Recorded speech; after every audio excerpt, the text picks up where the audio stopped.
The Environmentally Sustainable Alternative. Part 1. Hemp History 101. Hemp!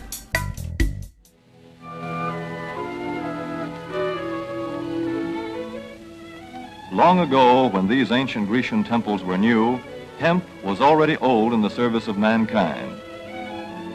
For thousands of years even then, this plant had been grown for cordage and coarse cloth in China and elsewhere in the East.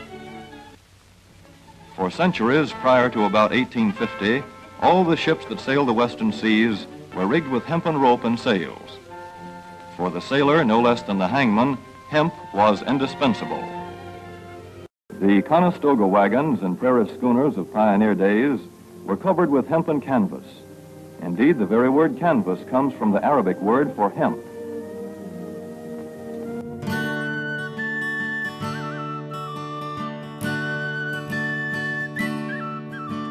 In 1813, the Americans took a trip across the Lake Ontario to steal a lot of hemp. First they captured old Fort York, the royal ship burned down. Then they went to harbor front to see what could be found. They filled 14 ships with hemp sails and hemp rope, burning all the rest before they torched the town down. The Brits got so mad, seeing Parliament a burning. Revenge! They cried and burned the White House down.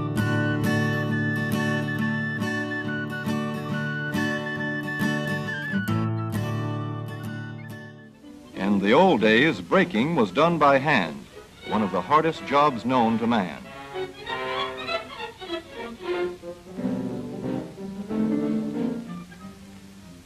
Now the power breaker makes quick work of it.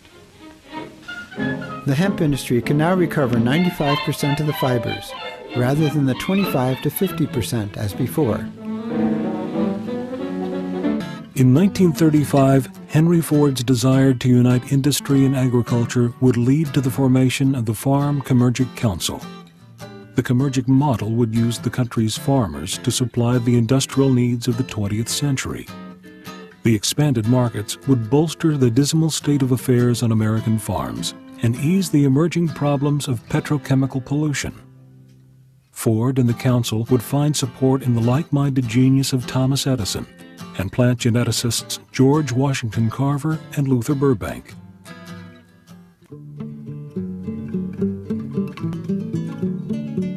In 1938, advances in hemp decortication equipment prompted Popular Mechanics magazine to call hemp the billion-dollar crop with 25,000 uses. The development sprouted a new kind of hemp industry in Minnesota, one poised to exploit the cellulose-rich herds for use in the plastics industry. In 1916, the Department of Agriculture published Bulletin 404, written by Leicester Dewey and plant and paper chemist Jason Merrill. Printed on hemp paper, the bulletin warned that forests cannot withstand the demands and praised the paper potential of hemp. Henry Ford had a vision of growing automobiles from the soil. At the company's River Rouge plant, researchers used annual crops to develop biodegradable car parts, and in 1941 unveiled a car whose plastic body was made entirely from hemp, wheat straw, and sisal. The bioplastic withstood blows 10 times as great as steel without denting, and its reduced weight promised better fuel efficiency. 1937 was my first summer to spend with my grandfather. And at that time, they grew hemp to make rope. And him and the next farmer had a machine, and you made your threads, okay? After you had it on the spools, then you would go and make rope. But then in the latter years of the Depression, they banned it. It was banned by the government of North America. It came at just when the Depression was right at its worst, in this area, about 1937. The law was passed that it was illegal to have hemp seed. It was illegal to have it, and it was illegal to grow it. It was actually illegal to have hemp seed in your possession. It was stopped being used by Mackenzie King. And I would listen to the old timers, my Uncle Bill and my grandpa and Fred Wagner and those people talking. Like, they really felt that they had been hard done by. In 1942, in a full reversal, the U.S. Department of Agriculture presented the movie Hemp for Victory, encouraging farmers to grow hemp. The hemp industry was in decline when the United States entered World War II. With the nation's supply of Manila hemp and jute curtailed by the Japanese invasion of the Philippines, the government turned to the farmers for help. The war hemp industries built 42 mills throughout the Midwest. Hemp production rose dramatically as the nation's farmers produced 60 million pounds of fiber for the country's supply of cordage. But then they banned it. It was banned by the government of North America. In the waning years of the 20th century, the Earth's most useful crop re-emerged on farms the world over. For more than half a century, hemp was a crop in exile. To bring into the world 200 million new people a year, that nearly equal to the population of the United States, and to not want to bring in a source of shelter and clothing and food is virtually irresponsible. The heritage of the past is the seed that brings forth the harvest of the future. Many years ago, hemp was grown everywhere and we don't know why. It's been so hard to get folks to see that it's the rope kind, not the dope kind. It's clean, it's organic, it's safe, don't panic. You can make anything from it.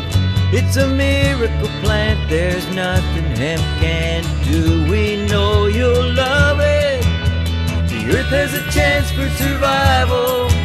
It's not just a fantasy. Get on board the hemp revival. Save a planet, plant a seed. Get on board the hemp revival. Save a planet, plant a seed. Hemp, me say hemp seeds. Tasty hemp seed is what we all need. Hemp, me say hemp seeds. Tasty hemp seed is what we all need. We want to eat them to keep us all healthy. Tasty hemp seed is what we all need.